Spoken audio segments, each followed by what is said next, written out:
Your nation, your news. One American News Network.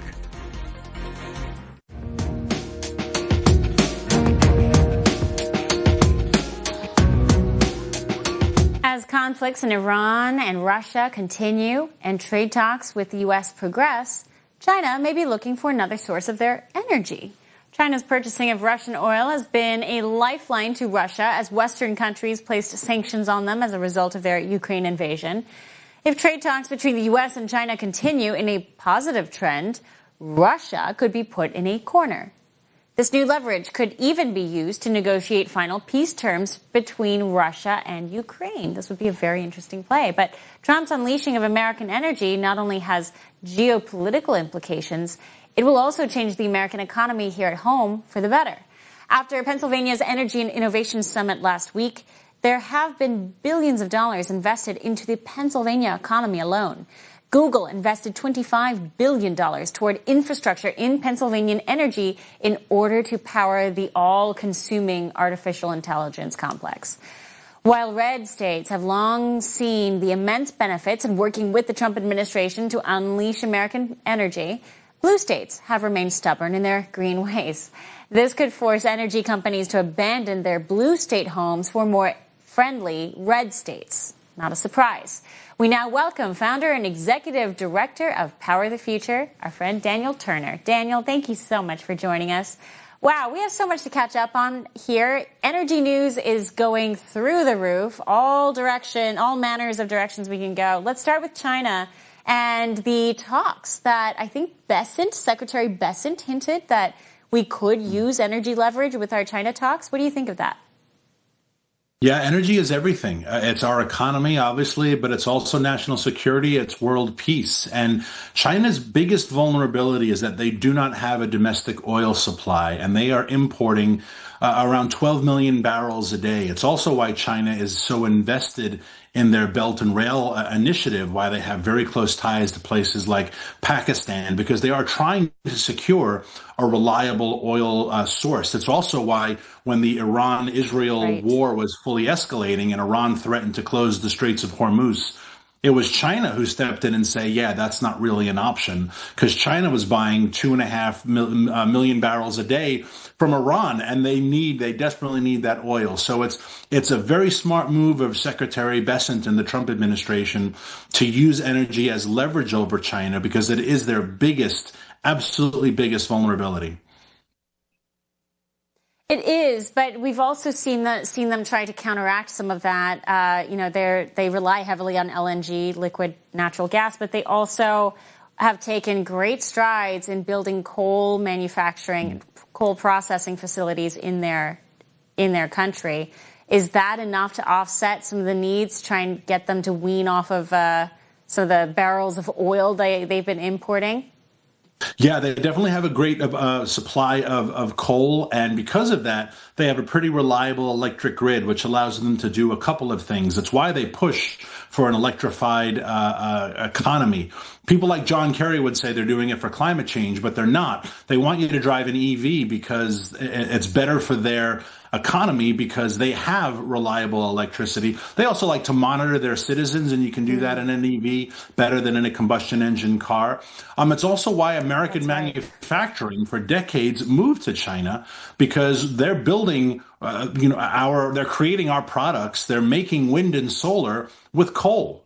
So it doesn't make any sense for us to say, let's shut down coal in America so that China can burn more coal and make the products that America so desperately needs. So I think if you have this two-pronged approach of using oil strategically as leverage and also bringing back American manufacturing that can be made in America with American coal, you're doing a two-punch win for America and putting China on notice. What about the Russian angle to this conversation? Russia, obviously, it has its own oil, so that's a very different conversation than China might be having. That said, they also have their weaknesses. Where do you think Russia plays in on this at this moment? Yeah, it's a great point. And the most frustrating thing of the last year of the Biden administration in terms of geopolitics was how their energy policy was just making Russia very, very rich. And you said in your intro that the Western nations had embargoed Russian oil and gas, and they did, but everyone just worked around it. And so mediaries like the Turks, like the South Koreans, they were buying Russian oil and gas and then selling it back to the Europeans at a premium. So Russia never stopped producing or selling oil and gas. They just used a middleman, and they made more money in the process. That's why the Russian economy was actually better the longer the war was going on. And so then you have the Biden administration that punished American oil and gas, that banned the export of liquid natural gas. All of that made Russia stronger and better. So it was mind-boggling to see Jake Sullivan and Secretary Blinken from the Biden administration push these policies, when all these policies were doing was exacerbating the war by making Russia stronger. So there's a huge reset that needs to happen in energy policy that will be felt also when it comes to military and geopolitical policy.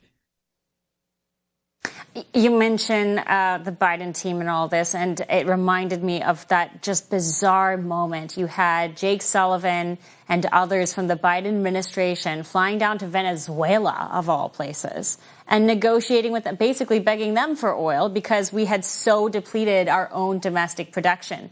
Let's move over to South America for a moment. I mean, how are they playing into this picture, if a role at all?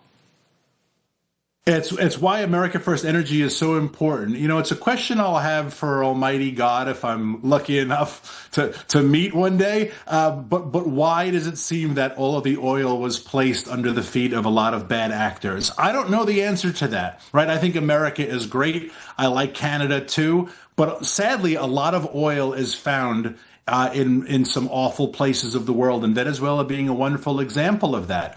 And you have to question again this Biden administration that said we're going to make it difficult to produce American oil, but we are going to allow Venezuela to expand. And Venezuela did take advantage of that, and with their surplus cash, they sent all of their criminals to America, and they filled our cities with their undesirables. So again, there's a lot of reversing that has to happen in our own economy, in our own national security, but also on the world stage. And these things are going to take a little while to be felt, but we're headed in that direction, and the future is bright. But yeah, there's a lot of undoing that has to still take place.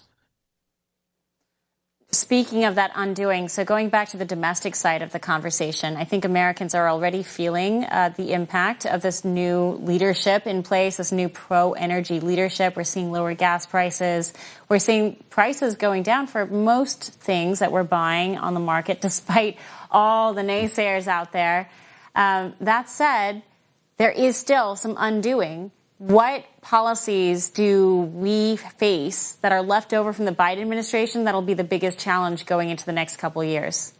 Well, I think Pennsylvania, as you mentioned in your opening, is the best example of how to go forward. And if you're a neighboring state or any other state, you have to look at that and take notice and say, why did $92 billion just get pledged to the Commonwealth of Pennsylvania? Why didn't New York get that, or New Jersey or Ohio? And not to knock any other state, but this is what's happening right now, is if you're in the energy space, the AI space, you're going to go to places that guarantee you a favorable business climate and reliable, affordable domestic energy. And those are the policy changes that have to happen. In the last week of the Biden administration, for example, he signed an executive order that said AI had to be powered by green electricity, by green power. Of course, Trump overturned that on day one.